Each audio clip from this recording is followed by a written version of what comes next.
Hello दोस्तों, आपका हमारे अपने YouTube channel science coaching centre में फिर से स्वागत है। आप लोग जो है पिछला वीडियो में आप लोगों को 10th और 12th क्लास के लिए इम्पोर्टेंट दर्पण सूत्र होता है, दर्पण सूत्र को हमने साबित करने के लिए बताया था। तो अवतल दर्पण में दर्पण सूत्र साबित करने के लिए आपको बता दिए थे। आज के टॉपिक में जो है फिजिक्स का इम्पोर्टेंट टॉपिक है उत्तल दर्पण में दर्पण सूत्र को साबित करना। तो सबसे पहले साबित करने के पहले आप लोगों को बताते हैं कि कृपया वीडियो को सबसे पहले शुरू से लेकर अंत तक पहले एक बार देख लीजिए, उसके बाद ही कॉपी पर उतारेंगे ताकि आपको समझने में किसी प्रकार का कोई दिक्कत नहीं हो। यदि आप एक बार देख लोगे तो फिर आपको किसी प्रकार का कोई दिक्कत नहीं होगा।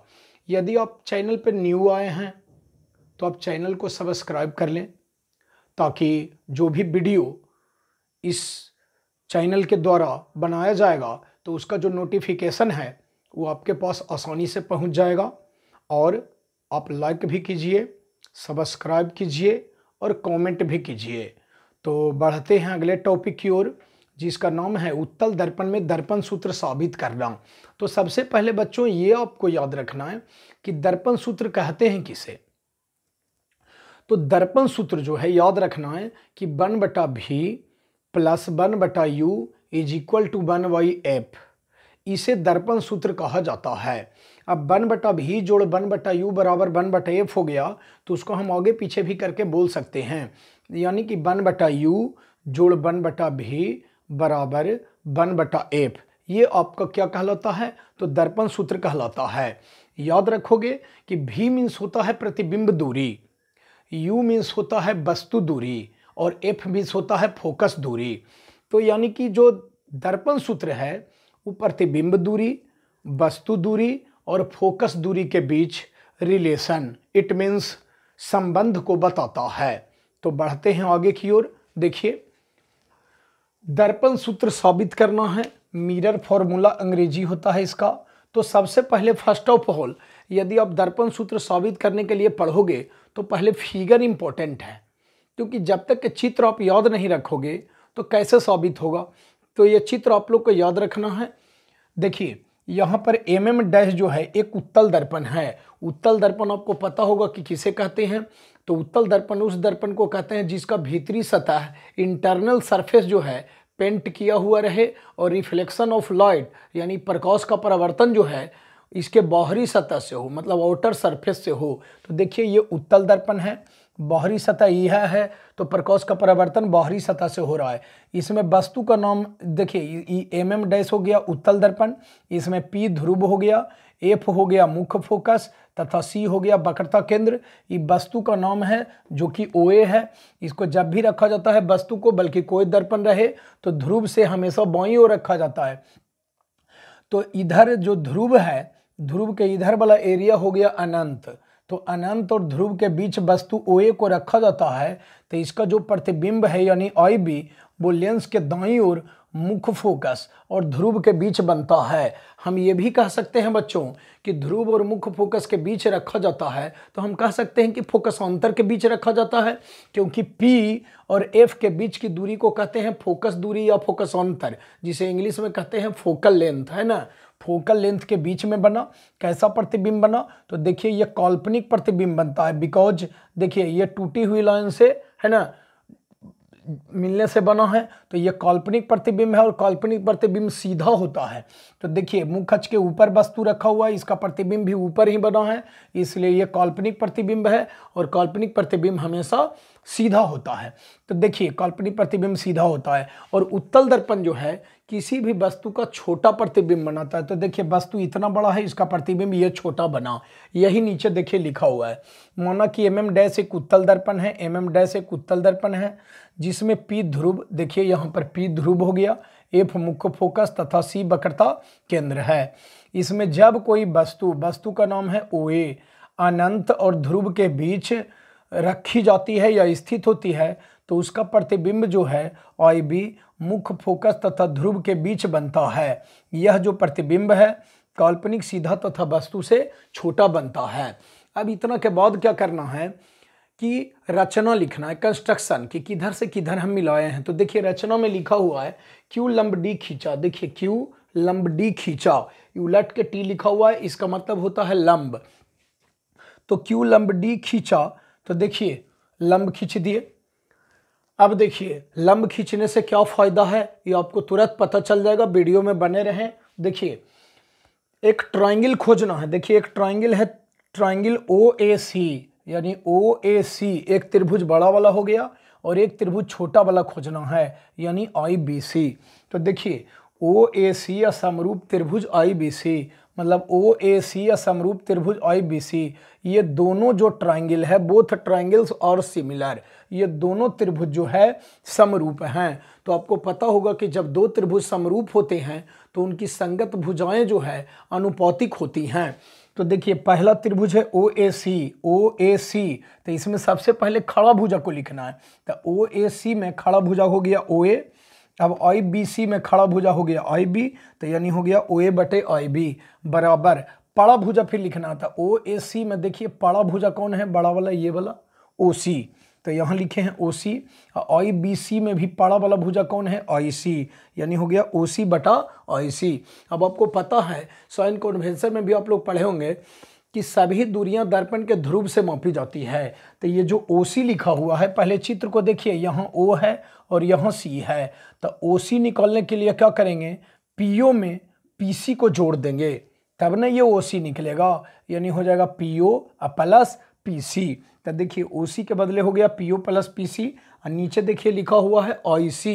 तो देखिए चित्र में कि IC जब निकालना है, IC निकालना है, तो हम क्या करेंगे कि PC में से PI को घटा देंगे, यानी पहले बड़ा दूरी मापेंगे, अब बड़ा में से छोटा घटाना है, यानी PC में से PI घटा देंगे बराबर IC बच जाएगा। तो देखिए IC के बदले यहाँ लिखा गया PC minus PI। This is equation number 1 हो गया, समीकरण नंबर 1 हो गया।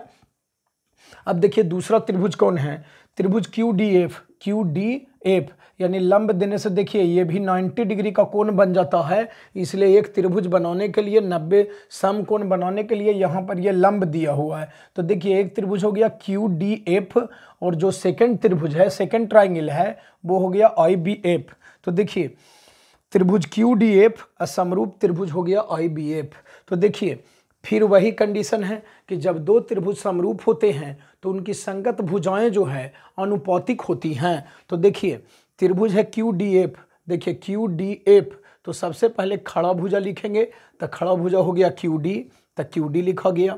अब IBF में भी खड़ा भुजा, चूंकि दोनों समरूप है, तो जब एगो का खड़ा भुजा लिखे हैं तो दूसरके का भी खड़ा भुजा लिखेंगे, यानी हो जाएगा देखिए QD अब बटा IB, तो QD बटा IB बराबर फिर लिखेंगे पड़ा भुजा, तो QDF में देखिए पड़ा भुजा कौन हो गया, QF, और फिर IBF में पड़ा भुजा हो गया IF। तो देखिए लिखे हैं QF बटा IF। अब देखिए यहाँ पे क्या लिखा हुआ है, QD है, तो QD के बदले यहाँ लिखा हुआ है OA। अब जरा चित्र को आप बढ़िया से ध्यान देंगे अच्छे से बच्चों, कि QD है तो QD किसके पैरेलल है, किसके समानांतर है, तो OA के समानांतर है। QD जो है किसके समानांतर है, OA के समानांतर, इसलिए हम QD के बदले OA लिख सकते हैं। तो QD के बदले देखिए यहाँ हो गया OA अब बटा IB बराबर QF को QF अभी ऐसे ही छोड़ देना है। नीचे देखिए लिखा हुआ है IF, तो चित्र में देखिए IF कहाँ है, तो IF यह है। तो IF निकालने के लिए क्या करेंगे, अभी हमने बताया कि ध्रुव से ज़्यादा दूरी पहले मापेंगे, यानी IF निकालने के लिए क्या करेंगे कि PF में से PI को घटा देंगे। IF निकालने के लिए क्या करेंगे कि PF में से PI को घटा देंगे। तो यही देखिए लिखा हुआ है IF के बदले हो गया PF माइनस PI। अब यहाँ पर ब्रैकेट में लिख दिए हैं कि QD के बदले OA कैसे हो गया, तो चूँकि QD जो है पैरेलल है, समानांतर है OA के, इसलिए QD के बदले यहाँ पर हो गया OA। समझते रहे होंगे कि किसी प्रकार का आपको कोई दिक्कत नहीं हुआ होगा। तो बढ़ते हैं आगे की ओर। अब आपको याद रखना है कि दर्पण की चौड़ाई को दर्पण का द्वारक कहते हैं। दर्पण की चौड़ाई को माने मैक्सिमम जो ब्रेड्थ होता है ऑफ मिरर, यानी कि दर्पण का जो चौड़ाई होता है अधिकतम, उसी को कहते हैं दर्पण का द्वारक।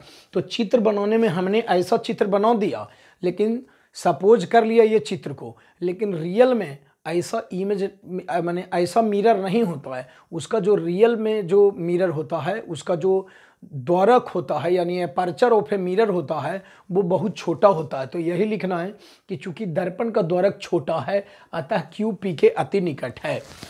यानी दर्पण का द्वारक छोटा है, दर्पण का द्वारक छोटा है, इसलिए सोचना है कि Q P के अति निकट है। यानी जो Q है ये P के अति निकट है। तो जब ये Q P भी सटा हुआ रहेगा तो हम कह सकते हैं कि जितना दूरी होगा Q से F के बीच का दूरी उतने होगा P से F का बीच का दूरी। यही लिए लिखा हुआ है कि चूंकि दर्पण का द्वारक छोटा अतः Q P के अति निकट है, इसलिए QF बराबर PF। यानी जब ये Q P भी सटा हुआ रहेगा तो हम कह सकते हैं QF बराबर PF। यही लिखा हुआ है, इसलिए QF बराबर PF। अब देखिए क्या करना है कि OA बटा IB जो यहाँ लिखा हुआ है वही OA बटे IB लिख दिया बराबर। अब यहाँ पर ये जो QF है, अभी QF के जगह यहाँ पर लिख देना है PF। अब बटा देखिए नीचे वाला ऐसे ही रह गया, नीचे वाला में लिख देना है देखिए PF माइनस PI। देखिए यहाँ लिखा हुआ है PF माइनस PI। ये हो गया समीकरण 2। अब देखिए अब लिखना है इतना के बाद कि आप समीकरण 1 तथा 2 से, तो देखिए समीकरण 1 कौन सा है, तो समीकरण 1 ये है, इसका LHS में देखिए है OA बटा IB और समीकरण 2 में भी OA बटा IB है। तो दोनों समीकरण का जब LHS बराबर है तो दोनों के RHS को बराबर करके लिखना है। तो देखिए पहला के RHS में है PO प्लस PC अब बटा PC माइनस PI अब बराबर समीकरण 2 का RHS में है PF बटा PF माइनस PI, तो दोनों को बराबर करके लिख दिए। अब साइन कन्वेंशन से यानी चिन्ह परिपाटी से अब इसे चेंज कर लेना है। पहले यदि आप लोग को अच्छी तरह से लिखना है तो देख लीजिए, यहाँ के बाद वीडियो को पॉज करके रुक करके तब आप लिख भी सकते हो, लेकिन पहले देख लीजिए तो ही ज़्यादा अच्छा रहेगा। तो देखिए साइन कन्वेंशन से यानी चिन्ह परिपाटी से क्या चेंज करते हैं, तो देखेंगे ऊपर लिखा हुआ है PO, तब PO बराबर क्या लिखें, तो सबसे पहले चित्र देखिए, ये स्वयं बताएगा कि हम क्या लिखाएंगे। तो PO, तो देखिए चित्र में P यह है और O यह है, तो यहाँ पर ये वस्तु जब रखा हुआ है तब PO हो गया वस्तु दूरी। तब वस्तु दूरी को सूचित करते हैं U से, और चूंकि वस्तु जो है चित्र के अनुसार लेफ्ट साइड में है ध्रुव के, इसलिए यहाँ पर निगेटिव चिन्ह देंगे। अब देखिए PO के बदले लिख दिया। अब देखिए PC, तो देखिए PC बराबर क्या होगा, तब P और C, तो आपको पता होना चाहिए कि P मीन्स हो गया पोल ध्रुव और C जो होता है वो सेंटर ऑफ कर्वेचर होता है यानी वक्रता केंद्र। तो देखिए P और C के बीच की दूरी को कहते हैं वक्रता त्रिज्या यानी रेडियस ऑफ कर्वेचर, वक्रता त्रिज्या। और ये पॉजिटिव में होगा, प्लस में होगा, चूंकि PC जो है वो दाईं ओर है इसलिए ये प्लस में होगा। तो आपको पता है कि F बराबर, पहले आप लोग पढ़े हो कि F बराबर होता है R बटा 2, तो क्रॉस मल्टीप्लिकेशन करेंगे तिरछे तरछी गुना, तो देखिए R बराबर होता है 2F। तो हम PC जब हो गया R, तो R के बदले हम क्या लिख सकते हैं, 2F लिख सकते हैं। तो PC तो ये हो ही जाएगा। अब देखिए PI बराबर क्या होगा, तो चित्र को देखिए PI, तो P और I यहाँ पर इमेज बना हुआ है प्रतिबिंब, तो PI जो हो गया वो प्रतिबिंब दूरी हो गया। तो प्रतिबिंब दूरी को सूचित करते हैं कौची से, तो V से। अब PI जो है किस ओर है, राइट साइड में है, दाहिनी ओर है, इसलिए पॉजिटिव होगा PI बराबर। अब देखिए इधर है PF। अब देखिए चित्र में PF बराबर क्या होगा, P और F, तो PF के बीच की दूरी को कहते हैं फोकस दूरी, इसे सूचित किया जाता है F से, और चूंकि स्मॉल f से, और चूंकि राइट साइड में है इसलिए ये पॉजिटिव होगा। अब ये सब जितना भी वैल्यू आया है, मान आया है, उस सबको ऊपर में रख दीजिए, देखिए आराम से बन जाएगा। PO के मान देखिए हो गया कितना, तो -U। अब यहाँ पर प्लस PC है तो PC का मान भी प्लस में आया है यानी +2F। अब बटा PC के जगह पर यहाँ भी +2F हो गया। अब देखिए -PI है तो PI के मान क्या आया, V, तो यानी -V, बीच में बराबर है तब बराबर PF, तब PF के बदले हो गया छोटकी f, अब बटा छोटकी f, अब -PI, तब PI के बदले का हो गया V। अब तिरछे तरछे गुना करिए, तो -U से पहले दोनों में गुना करेंगे, ये और दे करके -U से गुना करेंगे तब -UF। देखिए माइनस माइनस हो जाएगा, प्लस U गुना V यानी हो गया UV। अब देखिए U से इसमें गुना कर लिए -U से, अब +2F से गुना करेंगे, तो देखिए +2F गुना F, तो हो जाएगा 2F स्क्वायर। जैसे 2x गुना x तो 2x स्क्वायर, तो उसी 2f गुना f तो 2f स्क्वायर। अब प्लस गुने माइनस तो माइनस, 2f में भी से गुना करेंगे तो हो जाएगा 2vf, यानी ये दोनों से ये दोनों में गुना कर लिए। अब इससे गुना करना है तो अब बीच में बराबर का चिन्ह देना पड़ेगा। देखिए बीच में बराबर के चिन्ह दे दिए, तिरछे गुना करेंगे तो 2f गुना f हो जाएगा 2f स्क्वायर। अब देखिए प्लस गुने माइनस तो हो जाएगा माइनस vf। अब आपको पता है कि चिन्ह जब एक जैसा है तो बराबर के ई पटी ऊ पटी ऊ कट सकता है। तो देखिए या हम लिखेंगे minus uf plus uv minus 2vf, और उधर से माइनस vf को इधर ले आएंगे तो हो जाएगा प्लस vf बराबर, उधर कुछ नहीं बच गया तो बच गया 0। अब देखिए क्या करेंगे, इसको जोड़ घटाव कर लेते हैं कि क्या होता है, माइनस uf प्लस uv। अब देखिए प्लस एक भी f है, एक में से यहाँ पर ही 2 घटाएगा तो माइनस 1 होगा, तो एक तो लिखाता नहीं है, यानी खाली क्या होगा तब माइनस vf बराबर 0। अब चूंकि आप जानते हो बच्चों कि दर्पण सूत्र होता है 1/v माइनस 1/u बराबर 1/f, यानी बटा में v होता है, बटा में u होता है, बटा में f होता है। तो इतना के बाद करना है कि दोनों पक्षों में यानी LHS में भी और RHS में भी UVF से भाग देना है। तो देखिए अब इतना के बाद लिखेंगे कि अब दोनों पक्षों में, दोनों पक्ष के मतलब LHS और RHS दोनों में, अब दोनों पक्षों में UVF से भाग देने पर, देखिए UVF से भाग देने पर तो ऊपर वाले को कुछ नहीं करना है, ऊपर वाले को ऐसे ही उतार देना है। देखिए ऊपर वाले को ऐसे ही उतार दिए तो देखिए माइनस UF हो गया। अब बटा भाग देना है तो नीचे लिख देना है सिर्फ UVF। अब देखिए प्लस UV है तो प्लस UV बटा UVF। अब देखिए माइनस VF है तो माइनस VF बटा UVF बराबर, अब जखन ये ऊपटी 0 है तो 0 बटा UVF करेंगे तो ऐसे भी कट के हो जाएगा 0, तो इसलिए 0 डायरेक्ट लिख देते हैं और कुछ नहीं करना है। अब देखिए UF से UF कट गया, UV से UV कट गया, VF से VF कट गया, क्या बचा तो माइनस 1 बटा V प्लस 1 बटा F माइनस 1 बटा U बराबर 0। अब आप जानते हो कि दर्पण सूत्र होता है 1 बटा V प्लस 1 बटा U बराबर 1 बटा F, यानी 1 बटा F को बराबर के ऊपटी ऊ साइड कर देना है। तो देखिए या देते जाएंगे, देखिए या तो 1 बटा F को ऊपटी करेंगे तो इधर का तो चिन्ह ऐसे ही रह जाएगा, तो 1 बटा V माइनस 1 बटा U बराबर प्लस 1 बटा F उधर जाके हो गया माइनस 1 बटा F। अब यहाँ से माइनस ऐसे ही कट नहीं कर देना है, पहले कॉमन निकालेंगे इसका। तो देखिए माइनस कॉमन ले लेंगे तो बच गया 1 बटा V। अब यहाँ का चिन्ह पलट जाएगा तब ना माइनस गुने प्लस यहाँ माइनस होगा। अब देखिए 1 बटा U बराबर माइनस 1 बटा F। अब देखिए minus is cancel by minus, या क्या बच गया तो 1 बटा V प्लस 1 बटा U बराबर 1 बटा F।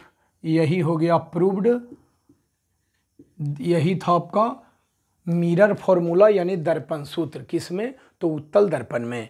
तो आप लोग अच्छे से देखिए, और भी इस जो चैनल है उस पर हिंदी के भी कम्पिटिटिव हिंदी होता है, या फिर 10th की आप तैयारी करते हो, 9th की तैयारी करते हो, या फिर 8 क्लास की तैयारी करते हो तो 10th का भी, 12th का भी, 11th का भी, सारे क्लास का भी और कंपटीशन का भी हिंदी, इंग्लिश, फिजिक्स, केमिस्ट्री जैसे विषयों जो इम्पोर्टेंट टॉपिक रहता है ये इसमें आपको बताया जाता है। इसलिए आप लोग अच्छे से मन लगा करके देखिए, किसी प्रकार का कोई दिक्कत नहीं होगा।